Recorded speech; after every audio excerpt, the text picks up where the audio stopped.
innovators who want to disrupt in the United States or Europe have to just be very mindful that I need to target my innovation to find non-consumption.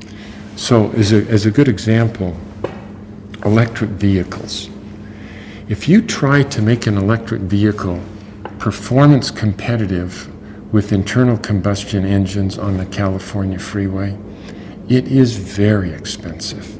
There's a company trying to do that now called Tesla Motors, and their cars cost about $100,000. It just, at that level, it will never make any kind of a meaningful impact on our carbon footprint or our economic growth.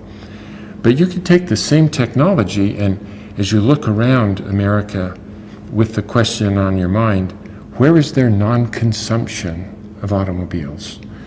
And as a question that relates to disruption is there a set of customers out there that would be delighted to have a car that wouldn't cruise far and won't go very fast? And the answer to both of those questions is the parents of suburban teenagers would love to have a car that cost $8,000, that wouldn't go over 30 miles an hour and wouldn't cruise more than 50 miles, you know? And if instead of making high-speed cars that will go on the California freeway, where if you sell one electric car, you don't sell a gas car, if they'd go after this market, and they're not so much selling cars as they are selling fashion statements to teenagers who could drive their electric vehicle to high school, go see their friends, bring it home, plug it in overnight, that would create substantial economic growth.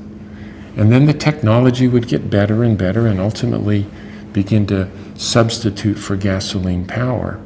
So there's still, some really interesting disruptive opportunities in America, but you got to think about it because it's not just staring you in the face.